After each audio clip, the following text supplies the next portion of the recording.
पिता परमेश्वर प्रभु यीशु मसीह के नाम से तेरे पास आकर प्रभु जी हम तेरा धन्यवाद करते हैं। धन्यवाद करते हैं कि तू महान परमेश्वर है, तेरे जैसा प्रभु जी कोई नहीं है। तेरा धन्यवाद करते हैं कि इस संकट के समय में तूने अपने लोगों को संभाला हुआ है और तूने प्रभु जी एक मकसद के लिए हमें संभाला है। हम तेरा धन्यवाद करते हैं और प्रभु जी तुझसे बेनती करते हैं कि तेरे वचन को हर एक सुनने वाले को तू बहुत आशीष दे। यीशु के नाम से मांगते हैं, आमीन। प्रभु यीशु मसीह के मीठे नाम में, सुबह की बरकत में, यीशु के बरकत प्रोग्राम में आपका एक बार फिर से स्वागत है। मुझे हर सुबह आपके घरों में आकर बहुत ही खुशी होती है, क्योंकि मैं खाली हाथ नहीं आता। मैं परमेश्वर का जीवित वचन लेके आता हूँ और सबसे बड़ी खुशी का कारण वो ही है। आज हम पढ़ेंगे लूका की अंजील, उसका 8 अध्याय, उसके 16 वचन से लेके 18 वचन तक। यहाँ इस तरह से लिखा है, कोई दिया जला के बर्तन के नीचे नहीं ढांकता और ना खाट के नीचे रखता है, परंतु दीवट पर रखता है कि भीतर आने वाले प्रकाश पाएं।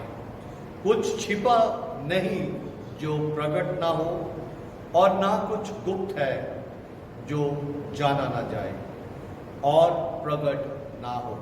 18 वचन कहता है, इसलिए चौकस रहो कि तुम किस रीति से सुनते हो, क्योंकि जिसके पास है उसे दिया जाएगा और जिसके पास नहीं है उससे वह भी जो उसके पास है ले लिया जाएगा, जिसे वह अपना समझता है। 18 वचन, चौकस रहो। चौकस रहो कि तुम किस रीति से सुनते हो। सबसे पहले हम आज देखेंगे कि जो दिया है, दीपक है, जो लैंप है, उसका क्या मकसद है, वो किस रीति से कार्य करता है। जो दिया है वो इसलिए जलाया जाता है, जैसा वचन में लिखा है, कि भीतर आने वाले प्रकाश पाए। और जो दिया है वो किसी भी तरह से नीचे जगह पे नहीं रखा जाता, हमेशा ऊपर रखा जाता है, ताकि उसकी रोशनी जो है वो दूर तक जा सके और जो बाहर से अंदर आते हैं वो सही रीति से देख सके। और 17 वचन में लिखा है, कुछ छिपा नहीं जो प्रकट ना हो। ये सारी बातें जो है ये भविष्यवाणी है, आने वाले न्याय के बारे में बता रहे हैं कि ये जो चीजें हैं इन सारी चीजों का मकसद है। और इसलिए हमें, जो हम यीशु को जानने वाले लोग हैं, हमें आज इस वचन को समझना बहुत ही ज्यादा जरूरी है। प्रभु यीशु मसीह ने अपने लिए यूहन्ना की इंजील, उसका 8 अध्याय और उसके 12 वचन में इस तरह से कहा है। यूहन्ना की अंजील, उसका 8 अध्याय 12 वचन। यीशु ने फिर लोगों से कहा, जगत की ज्योति मैं हूं। जो मेरे पीछे हो लेगा वह अंधकार में नहीं चलेगा, परंतु जीवन की ज्योति पाएगा। यीशु मसीह ने कहा कि जगत की ज्योति जो है वो यीशु मसीह है। जो उसके पीछे चलेगा वह अंधकार में नहीं चलेगा। क्यों नहीं चलेगा? इसलिए नहीं चलेगा क्योंकि उस प्रभु ने जो कुछ उस अंधकार को दूर करने के लिए जरूरी था, वो उसने उस अंधकार को दूर करने के लिए सब कुछ कर दिया। यहां प्रभु यीशु मसीह ये कह रहे हैं कि जगत की ज्योति मैं हूं। हम जो यीशु को मानने वाले लोग हैं, हम बहुत ही धन्य लोग हैं। अब वो आप पूछेंगे कैसे जी? हम जहां पे इधर प्रभु यीशु मसीह ने कहा है कि जगत की ज्योति मैं हूं, मत्ती की अंजील उसका 5 अध्याय उसके 14 वचन में प्रभु यीशु मसीह क्या कहते हैं? जगत की ज्योति तुम हो। 14 वचन में लिखा है, तुम जगत की ज्योति हो। यीशु ने अपने आप को प्रियो इतना ज्यादा हलीम कर दिया कि जो उसका सामर्थ है, जो उसका औदा है, वो औदा उसने मनुष्य को दे दिया। किस मनुष्य को दिया? जो मनुष्य उस प्रभु की बात को सुनते हैं, उस प्रभु की बात को मानते हैं, उस प्रभु के उस दिए गए वरदान को प्राप्त करने के लिए अपने गुनाहों से माफी मांगते हैं। क्या आपको इस बात से खुशी होती है कि जैसा प्रभु यीशु मसीह खुद है, जो उसका औदा है, वही औदा उसने हम इंसानों को दिया। वचन में एक जगह यह भी लिखा है कि जो काम तुम मुझे करते देखते हो वो भी करोगे, वरन उससे भी बड़े बड़े काम करोगे। अजीजों, हमें आज इस बात को जानना बहुत जरूरी है कि जब हम यीशु को स्वीकार कर लेते हैं तो हमारे अंदर वो ज्योति जो आ जाती है उसको हम कैसे ढकते हैं, या उसको इंसान कैसे ढक सकता है। क्योंकि 16 वचन में, लूका 8:16 में लिखा है, कोई दिया जला के बर्तन से नहीं ढांकता। प्रभु यीशु मसीह के द्वारा जब हम ज्योति को प्राप्त कर लेते हैं, ज्योति को प्राप्त कैसे करते हैं? जब प्रभु यीशु ने कहा कि मैं जगत की ज्योति हूं और हम अपने पापों से पश्चाताप करते हैं, तो वचन में लिखा है कि वो हमारे अंदर आता है और वहीं पे वास करता है। प्रकाशित वाक्य 3 अध्याय उसके 20 वचन में लिखा है, देख मैं द्वार खटखटाता हूं, जो कोई मेरा वचन सुनकर इसे खोलेगा, मैं उसके अंदर आऊंगा और उसके साथ भोजन करूंगा। जब हम यीशु को ग्रहण कर लेते हैं तो हमारे अंदर यीशु आ जाता है। यीशु क्या है? वो जगत की ज्योति है। और जब वो जगत की ज्योति हमारे अंदर आ जाती है, हमारे अंदर जो है वो रोशनी प्रकट होनी शुरू हो जाती है, तो उसको बर्तन से कैसे ढांका जा सकता है? इस वचन से मैं ये समझता हूं कि जब इंसान प्रभु यीशु मसीह को ग्रहण कर लेता है तो फिर उसके बाद दुनिया की सारी फजूल बातों के ऊपर जब वो ध्यान लगाना शुरू कर देता है, उनको पूरे तरीके से छोड़ता नहीं है, फिर भी उन सारी बातों के ऊपर चलता है। कभी इधर जा, कभी उधर जा, उसने कहा था ऐसे कर, उसने कहा था ऐसे कर। वो सारी बातें जो हैं उस बर्तन के समान है जो उस दिए को, उस रोशनी को ढांप लेती है। क्योंकि वचन में लिखा है कि हल पर हाथ रख के कोई पीछे नहीं देखता। जब हम यीशु को ग्रहण कर लेते हैं, यीशु हमारे हृदय में आ जाता है, हमारे जीवन में आ जाता है, तो एक ज्योति हमारे जीवन में आ जाती है। उसको किसी भी तरह से संसार की कोई भी परेशानी हो, कोई भी फिक्र हो, उसको हमने अपने ऊपर हावी नहीं होने देना।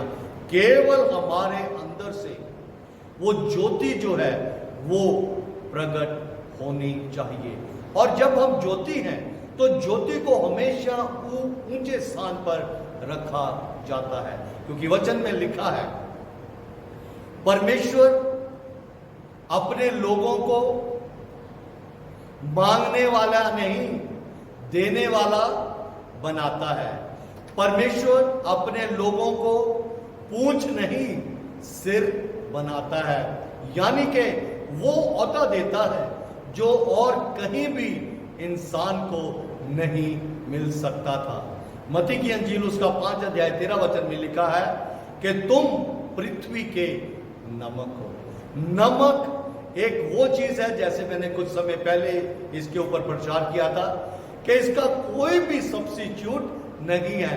नमक की जगह पर कोई भी कितना भी ज्ञानी क्यों ना हो, वो कोई और चीज इस्तेमाल करके उस चीज को, उस भोजन को नमकीन नहीं बना सकता। मेरे अजीजों, दीवट पे रखने का मतलब, ऊंचे स्थान पर रखने का मतलब, यीशु मसीह मेरे और आपके लिए ऊंचे पे चढ़ाया गया।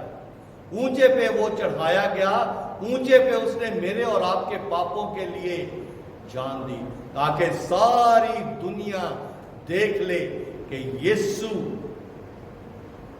जिसको इन लोगों ने अपनी तरफ से तो खत्म करने की कोशिश की है, वो तीसरे दिन जी उठा है। अजीजों, मुझे और आपको इस बात का बहुत ही ज्यादा ध्यान देने की जरूरत है कि जब हम दीपक हैं, हमें कौन सा फील्ड दिया गया है, हमारी सेवा का क्षेत्र कौन है, हमारी सेवा का क्षेत्र जो है, हमारी सेवकाई का जो इलाका है, वो ये पृथ्वी है, वो ये धरती है। इस धरती के ऊपर जब तक हमारे अंदर सांस है, हम उस ज्योति को प्रकट हमें करना बहुत जरूरी है। और लूका की अंजील उसका 8 अध्याय 16 वचन के 16 वचन से 18 वचन तक, 18 वचन में लिखा है, चौकस रहो। बहुत से लोग जो है यीशु को ग्रहण करते हैं, यीशु को स्वीकार करते हैं, लेकिन थोड़ी ही देर के बाद अलग अलग परेशानियों से वो उस ज्योति को ढांकना शुरू कर देते हैं। मुझे और आपको ज्योति कहां से मिलती है?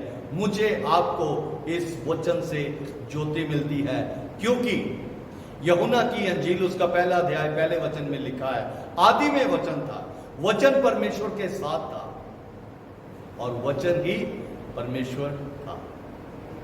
आदि में सबसे पहले जब कुछ भी नहीं था, उस वक्त से परमेश्वर प्रभु यीशु मसीह पवित्र आत्मा है। और जब हम प्रभु यीशु मसीह को ग्रहण कर लेते हैं, वो ज्योति हमारे अंदर आ जाती है। इसीलिए परमेश्वर के वचन में लिखा गया है, कहा गया है कि हमें उस ज्योति को कभी भी बुझने नहीं देना, उसको धीमे नहीं होने देना। हम उस ज्योति को धीमा कैसे होने देते हैं? हम उस ज्योति को इस तरह से धीमा कर देते हैं कि हफ्तों हफ्तों बाइबल ही नहीं पढ़ते। उस ज्योति को जो बाइबल है, उस यीशु को जो ज्योति है, जो बाइबल है, उसको हम पढ़ते ही नहीं हैं, क्योंकि हम अलग अलग दूसरे कामों में व्यस्त हो जाते हैं। अजीजों, बहुत से लोगों का शौक जो है वो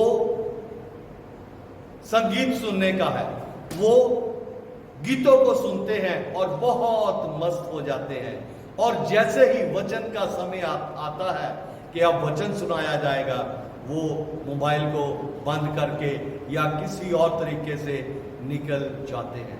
अजीजों, 18 वचन में लिखा है, इसलिए चौकस रहो कि तुम किस रीति से सुनते हो। अगर हम वचन नहीं सुनते तो हमारे अंदर किसी भी तरह से जीवन आ नहीं सकता। गाने जो हैं वो एक अलग चीज है, लेकिन वचन जो है वो ही हमारे लिए जीवन है। क्योंकि यूहन्ना की अंजील उसका 8 अध्याय उसके 12 वचन में ये लिखा है। क्या लिखा है वहां पे? ये लिखा है, जो मेरे पीछे होलेगा वह अंधकार में नहीं चलेगा, और अगर अंधकार में नहीं चलेगा तो फिर उसका परिणाम क्या होगा? परंतु जीवन की ज्योति पाएगा। हड्डियों से हिजकिय्याह को परमेश्वर ने बोला कि तू क्या कह? यहोवा की वाणी सुनो। अजीजों, अगर हम परमेश्वर का वचन नहीं सुनते तो किसी भी रीति से हमें परमेश्वर की उस जो ईंधन है वो नहीं मिलेगा। और अगर हमारे अंदर किसी भी तरीके से वचन नहीं जा रहा तो हमारे हर एक कार्य जो है वो अधूरे रह सकते हैं। लेकिन अगर वचन के अनुसार हम चलते हैं तो यहोशू को परमेश्वर ने कहा था कि तेरा हर काम सफल होगा। कब? यदि तो दिन रात इस व्यवस्था की पुस्तक को परिचित लगाए। और इंग्लिश में लिखा है कि वो कभी भी तेरे मुंह से हट उतरने ना पाए। सो मेरे लिए और आपके लिए जरूरी है कि हम उस न्याय से, जो न्याय होना है, उस पे किसी भी तरीके से दोषी ना ठहराए जाए। क्योंकि जिसके पास है उसे और दिया जाएगा। क्या दिया जाएगा? बहुत बार इंसान ये सोचता है कि ये मटीरियलिस्टिक चीजें हैं या धन है, जिसके पास है उसको और दिया जाएगा। अजीजों, ऊपर लिखा है कि किस रीति से सुनते हो। जो इस वचन को सुनेगा उसको परमेश्वर का ज्ञान और ज्यादा दिया जाएगा। लेकिन जो इस वचन को नहीं सुनेगा, जो कुछ उसने कहीं कहीं से सुना है, वो भी उसके जीवन में नहीं रह सकता। मैं बार बार इस बात को बोलता हूं कि जो पाप है वो मनुष्य को वचन से दूर रखता है, और जो वचन है मनुष्य को पाप से दूर रखता है। वो दिया है, उसको किसी भी तरह से कोई भी बर्तन ढांप नहीं सकता।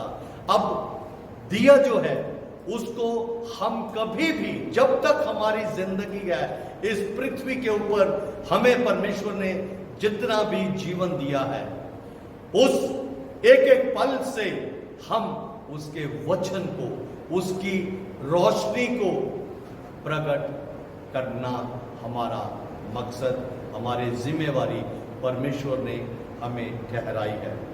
जिसके पास है उसे और दिया जाएगा। इस वचन जो आज हम सुनते हैं अजीजों, ये जो वायरस, ये परेशानियां हैं, ये तो कुछ भी नहीं है। आने वाले समय में ये वचन भी हमारे हाथों में नहीं होगा, तो फिर हम कैसे परमेश्वर के सामर्थ्य को अपने जीवनों में अपनाएंगे, या कैसे दुष्टता का हम परमेश्वर के वचन से मुकाबला करेंगे। हमारे पास, हमारे मन में अगर वो परमेश्वर का वचन है, जिसके पास है उसे और दिया जाएगा, और जिसके पास नहीं है उससे जो कुछ उसके पास है वो भी ले लिया जाएगा। रोमियो की पत्री उसका 2 अध्याय उसके 16 वचन में लिखा है, जिस दिन परमेश्वर मेरे सुसमाचार के अनुसार यीशु मसीह के द्वारा मनुष्यों की गुप्त बातों का न्याय करेगा। हालेलुया। हमने सुसमाचार के बारे में कुछ दिन पहले सुना था कि सुसमाचार क्या है। अजीजों, ये जो हर रोज यीशु की बरकत हमें मिल रही है, उसका एक दिन लेखा भी लिया जाएगा। उसका लेखा भी लिया जाएगा। और हम कभी भी प्रभु से ये नहीं सुनेंगे कि हे निकम्मे दास, हे निकम्मे पुत्र, हे निकम्मी पुत्री। वो हमेशा जब हम वचन के उस रोशनी में चलेंगे तो प्रभु यीशु मसीह से शाबाश पाएंगे, क्योंकि न्याय के दिन कोई बात गुप्त नहीं रहेगी। यहां लिखा है जो कुछ छिपा नहीं, जो प्रकट ना हो।